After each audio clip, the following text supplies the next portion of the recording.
Chapter 9, Ivy and Richard. But it was hard for him to go to school the next day. When he got there, he walked around the block before he went in. He was the last one in room 3. Miss Perry smiled at him. He didn't think she knew, but the others did. He could feel them looking at him. Ivy sat up front. Miss Perry spoke to her. "Are you going to make us a picture today?" Ivy had brought her leather case to school. She didn't answer Miss Perry. She stood up and came straight to Gregory. She put the case down on his desk and went back to her seat. The room was still. Miss Perry looked puzzled. She asked, "Do you want Gregory to use your paints and brushes?" "They're not mine," said Ivy.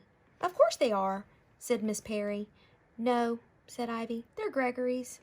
"How could they be Gregory's?" asked Miss Perry. Because his pictures are better than mine," said Ivy. "I saw them on the walls, and they're better." Miss Perry looked more puzzled than ever. "What walls? Gregory, do you know what she means?" He told her. "She means the walls in the back of my house. I made a garden there, out of chalk." "Out of chalk?" said Miss Perry. "That's my garden," he said. "That's the one I talked about." "I see." Miss Perry came back and picked up the leather case. "This is yours, Ivy," she said. "It's part of your prize, and your name is on it. But if Gregory's pictures are as good as you say, I can see why you want him to have a prize too." She put the case down on Ivy's desk. The bell rang. School began. At noon, Miss Perry said to Gregory, "I'd like to see the walls of yours." "And I'm sure Miss Cartwright would too."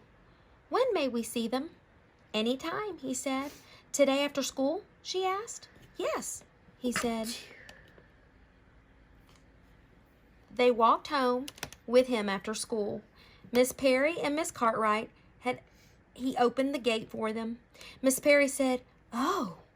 Miss Cartwright said, "It really is a garden." They looked at the walls and talked to each other. They sounded excited. "The pictures he did in art were nice, but nothing like this," said Miss Cartwright. "I heard him say a piece of paper wasn't big enough. I think he needed a whole wall."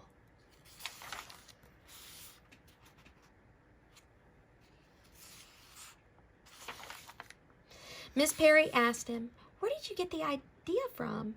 "Mr. Hiller," he said. "I want him to see it," said Miss Perry. Mr. Hiller came to the garden. "I like a picture of this," he said. "A big picture to put up in my nursery. May I bring my camera over tomorrow?" "Yes," said Gregory. On the way out, Mr. Hiller met Daddy. Daddy had just come home from work. "Are you this boy's father?" asked Mr. Hiller. "I am," said Daddy. "I just saw Gregory's garden," said Mr. Hiller. "You must be so proud." "Proud?" said Daddy. "Yes, proud," said Mr. Hiller, and he left. Mother came out. "Who was that?" "I don't know," said Daddy, "but I think we'd better see what is behind our house." They went out to the burned building. Gregory went with them.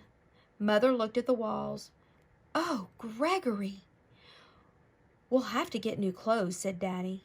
"New clothes?" asked Mother. "Yes," said Daddy, "because our son is going to be famous, and everybody will be looking at us."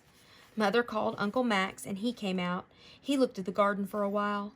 "First, he was the paintbrush kid," he said. "Now he's the chalkbox kid."